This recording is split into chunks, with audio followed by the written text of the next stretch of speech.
దీంతోనే అయిపోలేదు.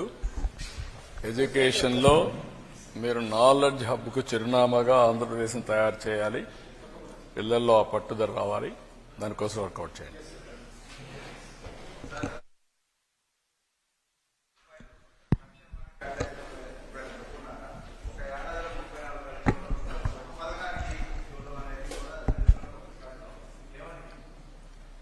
మీరు భారతదేశ చరిత్రలో మీరు ఒక్కసారి ఆలోచిస్తే 34,000 కోట్ల రూపాయలు ఒక ప్రోగ్రాంకి ఇచ్చే ఏకైక కార్యక్రమం ఎన్టీఆర్ భరోసా. ఇచ్చేది కాదు, ఇచ్చింది. 24-25కి 34,000 కోట్ల రూపాయలు ఇచ్చాం. నేను పెంచిన పింఛను ఏప్రిల్ నుంచి ఇస్తానని బకాయిలతో సహా ఏప్రిల్ నుంచి పింఛన్లు ఇచ్చి ఈరోజు చరిత్రలో మీరు చూస్తే 3,000 నుంచి 4,000 ఒకేసారి పెంచాం. విడతలు కాదు. సంవత్సరం నేను పెంచుకుంటూ పోతాను కాదు, ఒకేసారి పెంచడం. 2, 500 రూపాయల నుంచి 3,000 రూపాయలు దివ్యాంగులకు చేశాను. 3,000 నుంచి 6,000 చేశాను.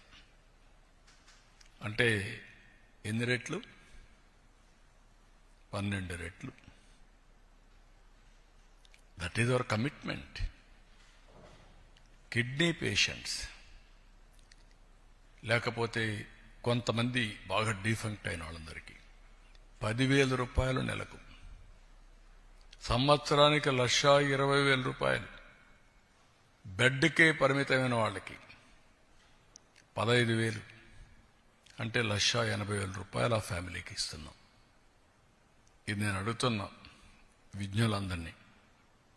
రాష్ట్రంలోని దేశంలో ఏ రాష్ట్రమైనా దరిదాపుల్లో ఉన్నారా? That is our commitment. There is no second thoughts. అందుకే ఒక సాటిస్ఫాక్షన్. పేరు కూడా పేదల సేవలో పెట్టి ఎక్కడ కూడా అజాగ్రత్త లేకుండా మొదలు తారీఖున ఇంటింటికెళ్ళి వాళ్ళు ఎక్కడుంటే హాస్పిటల్లో ఉంటే హాస్పిటల్లో, నరేగా పనులు చేసుకుంటే అక్కడ, బంధువులింట్లో వీళ్ళకి ఇవ్వడం, ఏదైనా ఓల్డేజ్ హోమ్లో ఉంటే అక్కడ కూడా తీసుకుపోవడం. అంటే ఎక్కడ ఉంటే అక్కడ తీసుకుపోయి డబ్బులు ఇవ్వడం అనేది. ఒకప్పుడు అన్నారు మా దగ్గర వాలంటీర్లు ఉన్నారు, అది లేకపోతే కాదని. ఎలక్షన్ ముందు మనం విన్యాసాలు చూసాం. ఈరోజు సుజావుగా ఎక్కడ డిస్టర్బెన్స్ లేకుండా టెక్నాలజీ ఆడిటింగ్ చేసి మళ్ళా IVRS పంపించి సాటిస్ఫాక్షన్ 85 నుంచి 90%. ఒకరిద్దరు డబ్బులు తీసుకున్న వైఎస్ఆర్ కాంగ్రెస్ పార్టీ ఓట్లో లేకుంటే ఇంకోటి ఉండొచ్చు, కానీ అట్మోస్ట్ సిన్సియర్గా వాళ్ళు హ్యాండ్ ఓవర్ చేసి వాళ్ళకి ఇచ్చిన డబ్బులు కూడా మర్యాదపూర్వకంగా దానికి కూడా తెప్పిస్తున్నాం. ఏదో డబ్బులు ఇస్తున్నామని వాళ్ళని తక్కువ చూడొద్దండి, గౌరవప్రదంగా ఇవ్వాలి అనేది కూడా చేసే పరిస్థితికి వచ్చాం. That is our commitment. ముందు రోజు ఇస్తున్నాం. సెలవు అయితే 1 డే ముందు. ఎప్పుడో జరిగాయండి ఇవన్నీ. That is our commitment. ఆ కమిట్మెంట్ నెరవేరుస్తున్నాం. మీరు చెప్పినట్టు ఒక ప్రోగ్రాంలో ఒక రోజు 10,000 కోట్లు, 67 లక్షల మంది పిల్లలకి. అయితే ఈ డబ్బులు కూడా మనం ఇచ్చేది ప్రజలు కూడా ఆలోచించుకోవాల్సిన అవసరం ఉంది. ఈ డబ్బుల్ని ఏదో వచ్చింది కాబట్టి ఖర్చు పెట్టేద్దామని కాకుండా, నేను ఏదైతే మాట్లాడుతున్నానో మీరు శాశ్వతంగా పేదరికం నుంచి పైకి రావడమే కాకుండా ఆర్థిక పరిస్థితులు మెరుగుపరుచుకొని మీరు కూడా బెటర్ లివింగ్ స్టాండర్డ్స్కి రావాలి. దాన్ని కూడా గైడ్ చేస్తాం. వెల్ఫేర్ అనేది ఎంపవర్మెంట్కి దారితీయాలి.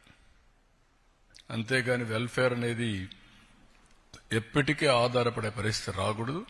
అలాంటి దానికోసం శ్రీకారం చుడతాం. Will work it out how to guide them.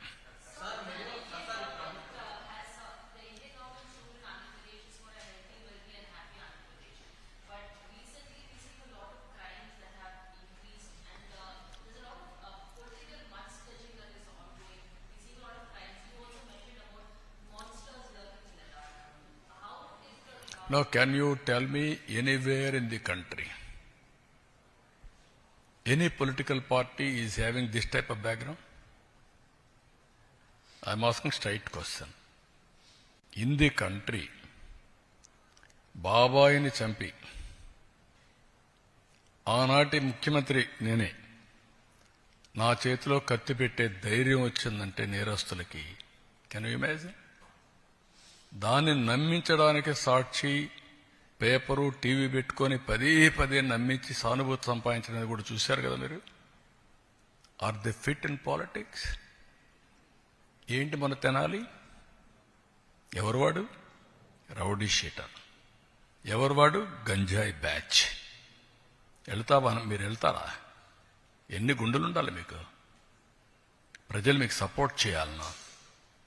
ఇంకొక పక్క నిన్న పొగాకు. ఏంటి నీ పని? పొగాకుకు నేను చెప్పాను, ఎవరిచ్చారండి? 12,000 రూపాయలు క్వింటాల్కిచ్చి కొనిస్తున్నాం. మా దగ్గర ఎక్స్పర్టైజ్ లేదు, గోడౌన్స్ కూడా లేవు, రైతులు ఇబ్బందుల్లో ఉన్నారు. ఎంతైనా పర్వాలేదు, నష్టం వచ్చినా పర్వాలేదు, కొనాలని కొంటున్నాం. కొంటే మీ బాధ్యత ఏంటి? ఎప్పుడన్నా చేశారా మీరు? బాధ్యత లేకుండా పోయి ఒక 15,000 మందిని ఎసకపోయి ఇక్కడ ఏం చేశారు? అమరావతి, దేవతల రాజధాని అమరావతి, ప్రజా రాజధాని అమరావతి, వేశ్యల నగరం. ఇది ఎంత కొవ్వెక్కుందండి మీకు? ఇంకా సమర్థించుకుంటారా మీరు? మీరు అడిగిన క్వశ్చన్ చెప్తున్నా, కెన్ యూ ఆన్సర్? ఇలాంటి వాళ్ళని మీరేం చేస్తున్నారు? మీడియా. మీ ఇంట్లో ఆడబిడ్డలు లేరా? మీకు తల్లి లేదా? కూతుర్లు లేరా? మీ భార్యలు లేరా? What are you talking? మనకు బ్లడ్ బాయిలింగ్ కాలేదా? ఇలాంటి వాళ్ళు నిన్న దాన్ని డైవర్ట్ చేయడానికి పోయి గొడవ చేస్తారా మీరు? ఈ ఇష్యూని డైవర్ట్ చేయాలా? దీనికి ఏం చేయాలి? ఒక చిన్న గీత ఉంటే ఇంకో పెద్ద గీత గీయాలి. అంటే పోయి 15,000 మందిని పెట్టుకొని రౌడీజం చేస్తారా? అంటే మీ ఉద్దేశం ఏంటి?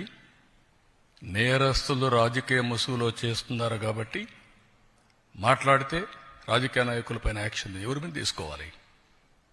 రాష్ట్రానికి లా అండ్ ఆర్డర్ ఎవరు క్రియేట్ చేసినా బీ కేర్ఫుల్. హెచ్చరిస్తున్నా, నేనెప్పుడు భయపడలా. తీవ్రవాదులపైన పోరాడినప్పుడు కానీ, ముఠా నాయకులపైన పోరాడినప్పుడు కానీ, కమ్యూనల్ వైలెన్స్ని అణిచివేసినప్పుడు కానీ ఒకటే ధ్యేయం, public safety. Public safety, no compromise. ఈ విషయం గుర్తుపెట్టుకోవాల్సిందిగా ప్రతి ఒక్కరిని హెచ్చరిస్తున్నా, గట్టిగా కూడా చెప్తున్నా. ఎన్నోసార్లు చెప్పా, చేసి చూపిస్తా.